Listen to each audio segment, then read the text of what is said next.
সংবিধানকে মানে না, যারা বাবা সাহেব আম্বেদকরকে নিয়ে মানে, তাহলে তুমি সংবিধানের আলোচনাটাই তো আসতো না।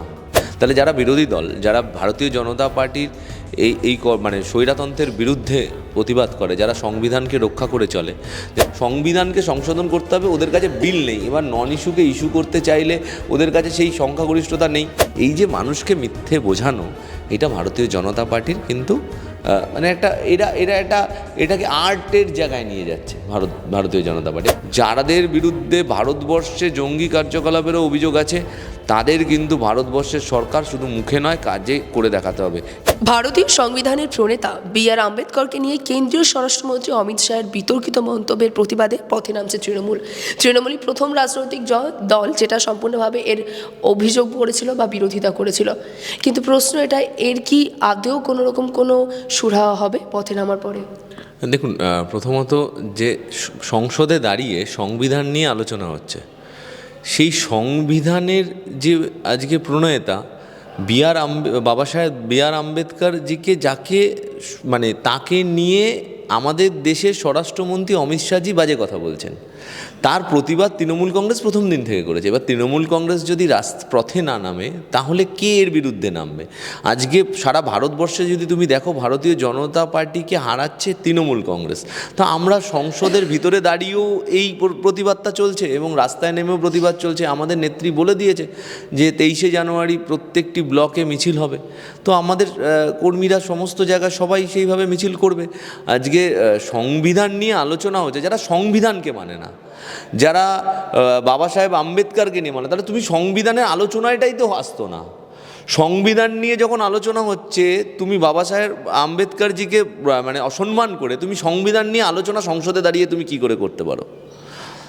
তাহলে সংবিধান নিয়ে আলোচনাই হবে না। তাহলে এরা সংবিধানকে মানে না। এই ভারতীয় জনতা পার্টি সংবিধানকে পরিবর্তন করতে চাইছে, সংবিধানকে পুরো পরিবর্তন করে দিতে চাইছে তাদের মানে ক্ষমতায় থাকার সময়। তার জন্য তো এই প্রতিবাদ চলবে, আগেও চলেছে, এখনও চলছে। যে কোনো জায়গায় অসাংবিধানিক যা কাজকর্ম হবে, তৃণমূল কংগ্রেস তার প্রতিবাদ করবে। দাদা, এই প্রসঙ্গে আমরা দেখলাম তৃণমূল কংগ্রেসের যে পথে হেঁটেছে, সেই পথে কংগ্রেসও হেঁটেছে। কংগ্রেসের মল্লিকার্জুন খাড়গে তিনিও হেঁটেছেন এবং আম্বেদকর ইস্যুতে শাহের বিরুদ্ধে স্বাধিকার ভঙ্গের নোটিশ আনলো কংগ্রেস। কিন্তু প্রশ্ন এটা যে জগদীপ ধনখড়ের বিরুদ্ধেও আপনারা এগিয়েছিলেন, প্রস্তাব এনেছিলেন, কিন্তু সেটাকে তো খারিজ করে দেওয়া হচ্ছে। এর ভবিষ্যৎ না, সবসময় দেখো, তোমাকে প্রতিবাদ করতে হবে, তার কিছু প্রসেস আছে। লোকসভাতে যদি তুমি কিছু প্রতিবাদ করতে যাও, তার প্রসেসটা আছে, সেগুলোকে তোমাকে মেনটেন করবে। স্বাধিকার ভঙ্গের নোটিশ তৃণমূল কংগ্রেস প্রথম এনেছিল, কংগ্রেস আনছে। তাহলে যারা বিরোধী দল, যারা ভারতীয় জনতা পার্টির এই মানে স্বৈরতন্ত্রের বিরুদ্ধে প্রতিবাদ করে, যারা সংবিধানকে রক্ষা করে চলে, যারা সংবিধানকে মান্যতা দিয়ে চলে, তাহলে তাদের একজন ভারতবর্ষের গণতান্ত্রিক নাগরিক হিসাবে এবং ভারতবর্ষের একটা গণতন্ত্রপ্রিয় যে কোনো রাজনৈতিক দলের বিরুদ্ধে যখন তুমি বাবা সাহেব আম্বেদকরজিকে এই ধরনের মন্তব্য করবেন, যখন ছোট করে দেখানো হবে, তাও সংসদে দাঁড়িয়ে, তাও আবার সংবিধান নিয়ে আলোচনার সময়, তাহলে তখন যদি তুমি এই প্রতিবাদ প্রসেস মেনে না করো, এই প্রসেস মেনে করা হচ্ছে, যা হবে দুটো জিনিস হয়। এক, সংসদে দাঁড়িয়ে প্রতিবাদ, সেটা লোকসভা এবং রাজ্যসভা দুকক্ষেই। আর যে যার রাজ্যে যেইভাবে রাজনৈতিক দলগুলো আছে, সেই রাজনৈতিক দলগুলো তার কর্মসূচির মাধ্যমে সারা ভারতবর্ষের মানুষের কাছে তাদের প্রতিবাদটাকে পৌঁছে দেওয়া। তা তৃণমূল কংগ্রেস বিরোধী দল হিসাবে, কেন্দ্রের বিরোধী দল হিসাবে আমাদের যা দায়িত্ব করার, সেগুলো আমরা করছি। আমরা সংসদে দাঁড়িয়েও আমাদের সাংসদরা করছে এবং রাস্তায় দাঁড়িয়ে তৃণমূল কংগ্রেসের প্রত্যেকটি কর্মীরা আমাদের নেত্রী যে কর্মসূচি দিয়েছেন আমরা পালন করব। আগামী দিনেও যা বলা হবে আমাদের দলের তরফ থেকে প্রতিবাদ দু জায়গাতেই থাকবে, রাস্তাতেও থাকবে, সংসদেও থাকবে। শুরুতেই এত পরিস্থিতি বা এই পরিস্থিতি আমরা দেখতে পাচ্ছি, তাহলে এই এক দেশ এক ভোট বিলের ভবিষ্যৎটা কি হতে চলেছে? কারণ এক দেশ এক ভোট বিল যদি করতে চায়, আমাদের ভারতবর্ষে যেই বিজেপি সরকার মানে একটা রাজ্যে একসাথে ভোট করাতে পারে না। আমাদের পশ্চিমবঙ্গে করোনার সময় দ্বিতীয় ঢেউ যখন আছড়ে পড়ছে, তখন তুমি দেখবে 8 দফায় ভোট হয়েছিল। শেষ 4 দফার ভোট আমরা বলছিলাম যে একসাথে করতে, তৃণমূল কংগ্রেস থেকে, তখন করায়নি। একটা লোকসভা কেন্দ্রে ডায়মন্ড হারবারে 3 বার ভোট করাতে হয়। তাহলে তুমি মানে বিধানসভার ক্ষেত্রে, তো সেই ক্ষেত্রে তুমি এক দেশ এক ভোট করবে কী করে? আর প্রথম কথা হলো যে এক দেশ এক ভোট করতে গেলে তুমি সংবিধানের অনেকগুলো সংশোধন আনতে হবে। তাহলে সংবিধানের যে সংশোধনগুলো আনতে হবে, তাহলে সেই সংবিধান যদি সংশোধন আনতে হয়, তাহলে তোমাকে রাজ্যসভা এবং লোকসভা 2/3 মেজরিটি থাকতে হবে। সেইটা বিজেপির কাছে, এনডিএর কাছে এই মুহূর্তে নেই। আজকে একটা রাজ্যে যার মানে কেন্দ্রে যারা শাসক দল বা যেটা বড় দল থাকবে তাদের সুবিধার জন্য আমাদের এই বিলটা আনা হচ্ছে। আমাদের ভারতবর্ষ কিন্তু ডাইভার্সিটির ওপরে কথা বলে। আজকে আমাদের বিভিন্ন জায়গায় বিভিন্ন ভাষা, বিভিন্ন পোশাক, বিভিন্ন ধরনের, এবং এই এক দেশ এক ভোটগুলো করার মানে তুমি রাজনৈতিকভাবে মানে যারা রাজ্যের ইস্যুগুলোকে ছোট করে দিচ্ছে, রাজ্যের দলগুলোকে তুমি শেষ করে দিতে চাইছো, আঞ্চলিক দলগুলোকে। আজকে তৃণমূল কংগ্রেস এই এক দেশ এক ভোট করতে গেলে ধরো কোনো না কোনো, যখনই এটা ইমপ্লিমেন্টেশন করতে চাইবে সরকার, তখন তোমাকে যে কোনো জায়গায় এই একটা রাজ্য বিধানসভাকে তোমাকে হয় এগিয়ে নিয়ে আসতে হবে, আগে ভেঙে দিতে হবে। তার মানে গণতন্ত্রে ধরো 2026-এ ভোট হচ্ছে পশ্চিমবঙ্গে বিধানসভায়, 31 অবধি মানুষ তৃণমূল কংগ্রেসকে ভোট দিল, তাহলে 31 অবধি আমাদের সরকার থাকবে। এইবার 2029-এ লোকসভা নির্বাচনের সময় কেন্দ্রীয় সরকার চাইছে যে এক দেশ এক ভোট করতে হবে, তাহলে বিধানসভার মেয়াদটাকে 26 থেকে 29 3 বছরে করে দিতে হচ্ছে। মানুষ রায় দিল 5 বছরের জন্য, তুমি 3 বছরে একটা সরকারকে ক্ষমতাচ্যুত করে দিচ্ছে।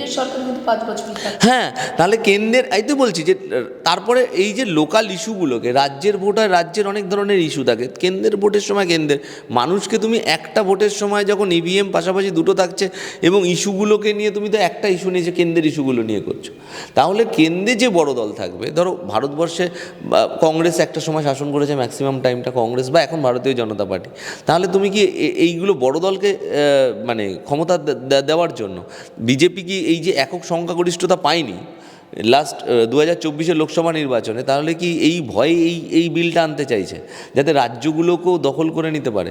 তাই এইটা কোনোভাবেই সম্ভব না। মানে এটা সংবিধানকে সংশোধন করতে হবে, ওদের কাছে বিল নেই। এবার নন ইস্যুকে ইস্যু করতে চাইলে ওদের কাছে সেই সংখ্যাগরিষ্ঠতা নেই, নন ইস্যুকে ইস্যু করার জন্য এটাকে আনা হচ্ছে। কিন্তু আমরা শিওর এই বিল তো পাস হওয়ার কোনো প্রশ্নই নেই, জেপিসিতে গেছে, তো দেখা যাক। সেখানে 39 জনের কমিটি করে দেওয়া হবে, আগে 31 জন ছিল, সেখানে আলোচনা হবে, সেখানে আলোচনার পরে যা যা হওয়ার হবে। আমরা বারবার বলছি এটা কোনোভাবেই আগে এক রাজ্যে একটা ভোট করে দেখা বা সমস্ত রাজ্যের বিধানসভাগুলো একবারে করে দেখা। আর বলা হচ্ছে যে খরচা বাঁচানো হবে। প্রথম কথা হলো যে একসাথে এক বিধানসভা লোকসভা একসাথে করতে গেলে যেই ধরনের হিউম্যান রিসোর্স দরকার, যত সিকিউরিটি লাগবে, যত ধরনের তোমার সরকারি কর্মচারী লাগবে ভোটটা পরিচালনা করার জন্য, আজকে ভারতবর্ষের কাছে সেই হিউম্যান রিসোর্স এই মুহূর্তে দাঁড়িয়ে নেই। 29ও সম্ভব না, আমি তোমায় বলছি। খরচাটা বাঁচবে কী করে? তুমি তো সেই তার মানে কি আমাদের কেন্দ্রীয় জওয়ান বাহিনীগুলোকে তাহলে তুমি কি মানে বর্ডারকে উন্মুক্ত করে দিয়ে নিয়ে আসবে এখানে?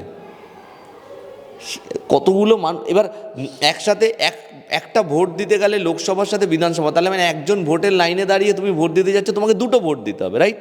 দুটো ভোট দেওয়ার যে সময়টা লাগবে একটা মানুষের, যদি আমি ধরি দুটো ভোট তোমার মানে ব্যালট পেপার থেকে সমস্ত কিছু ভোটটা দিলে ইস্যু থেকে ভোট দেওয়া অবধি তোমাকে যে সময়টা লাগবে, যদি আমি 2 মিনিট ধরি, একটা পার্টে যদি 900 থেকে 1000 ভোটার থাকে, প্রত্যেকটা পার্টকে তোমাকে দুবার করে ভাঙতে হবে, মানে ছোট ছোট পার্টে ভোট নিতে হবে।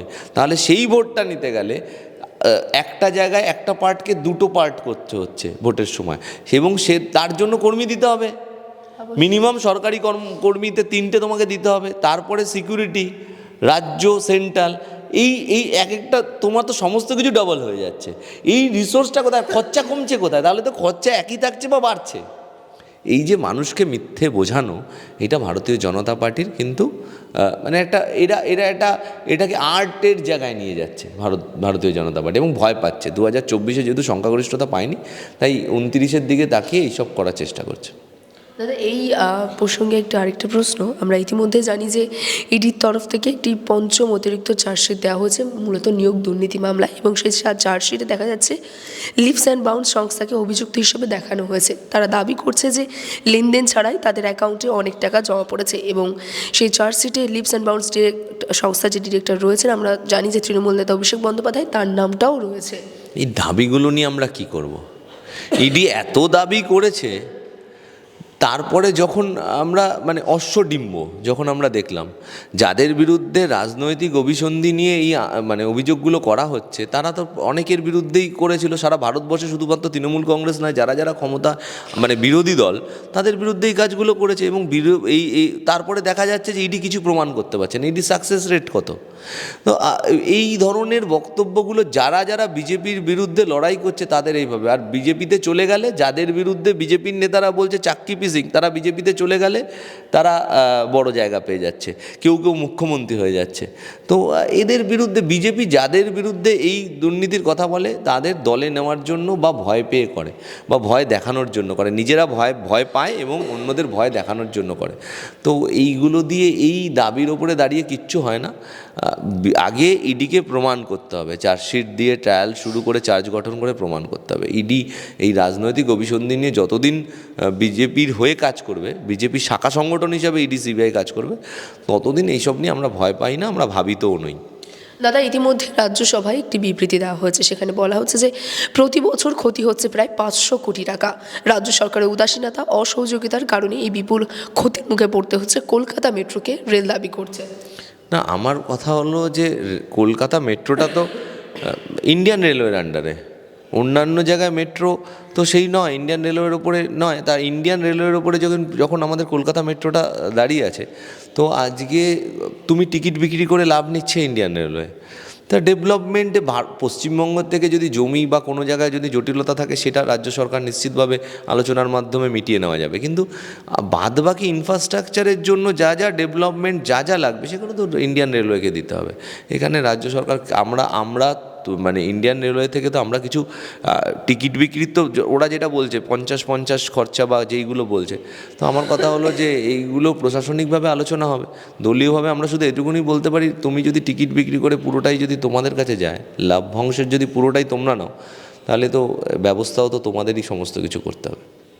ইতিমধ্যে বাংলাদেশের যে অশান্তি চলছে সেই আবহে বাংলায় দুজনকে গ্রেফতার করেছে এসটিএফ, এবং এর আগেও আমরা দেখেছি কোনো না কোনোভাবে অভিযুক্ত এককভাবে বা দুজনাকে এইভাবে গ্রেফতার করা হচ্ছে বাংলা থেকে। তো এখানে প্রশ্ন উঠছে, কারণ আমরা জানি কিছুদিন আগে শিয়ালদা থেকে অগ্নিঅস্ত্র উদ্ধার করা হচ্ছে, যে ধীরে ধীরে এই পশ্চিমবঙ্গ কি অপরাধের স্বর্গরাজ্যে পরিণত হচ্ছে? বাজে কথা। প্রথম কথা হলো তোমাকে জানতে হবে যে যাদের গ্রেপ্তার করা হয়েছে পশ্চিমবঙ্গ থেকে, তাদের কাছে আমাদের পশ্চিমবঙ্গ পুলিশ সিআইডির কাছে নির্দিষ্ট তথ্য ছিল, এবং আসামের পুলিশ ফোর্স থেকে এবং পশ্চিমবঙ্গ পুলিশের এসটিএফের যৌথ অভিযানে এর কালকে ডিজি স্টেটমেন্টটা দেখলেই তুমি বুঝতে পারবে যে যৌথ অভিযানে একে গ্রেপ্তার করা হয়েছে। বাংলাদেশে একটা অদ্ভুত পরিস্থিতি সৃষ্টি হয়েছে।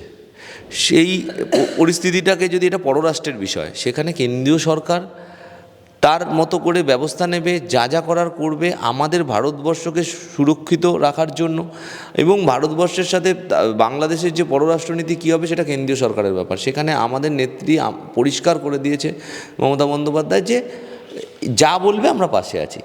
এইবার ধরো বাংলাদেশে এই সরকার অনেক মানে যাদের বিরুদ্ধে বিভিন্ন ধরনের অভিযোগ ছিল, যেমন জসিমউদ্দিন রহমানি, তাকে ছেড়ে দিয়েছে।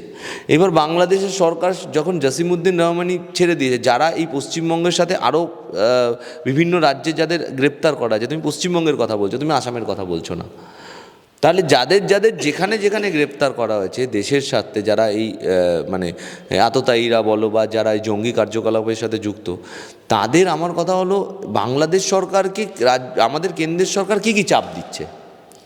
জসিমউদ্দিন রহমানির মতো একজনকে ছেড়ে দিচ্ছে বাংলাদেশ সরকার, তার স্ট্যান্ডটা তো পশ্চিমবঙ্গ সরকার গিয়ে বলতে পারে না। স্ট্যান্ডটা কী হবে, কী বিষয়ে আলোচনা হবে, আলোচনা চলছে কি না, কতটা চলছে, এইটা তো বলতে পারবে কেন্দ্রীয় সরকার। এখানে আমাদের ভূমিকা কী? কেন জসিমউদ্দিন রহমানিকে এবং এই পুরো লিঙ্কটা যাদের গ্রেপ্তার করা হয়েছে পশ্চিমবঙ্গ থেকে বা অন্যান্য রাজ্য থেকে, তাদের পুরো লিঙ্কটাই জসিমউদ্দিন রহমানির সংগঠনের সাথে লিঙ্কটা করা হচ্ছে। তাহলে এই জসিমউদ্দিন রহমানিকে ছেড়ে দিল যে বাংলাদেশ সরকার, মুক্ত করে দেওয়া হলো, তার ফলে ভারতের কী কী ঘটনা ঘটতে পারে, কী কী জঙ্গি কার্যকলাপ হতে পারে, এইটা তো তার সাথে তো কেন্দ্রীয় সরকার, কেন্দ্রীয় এজেন্সি নিশ্চিতভাবে আমাদের এসটিএফ তো অ্যারেস্ট করেছে যৌথ অভিযানে। তুমি আমাদের এসটিএফের কাছে তথ্য ছিল, তার জন্যই আসাম পুলিশের সাথে যৌথ অভিযানে অ্যারেস্ট হয়েছে।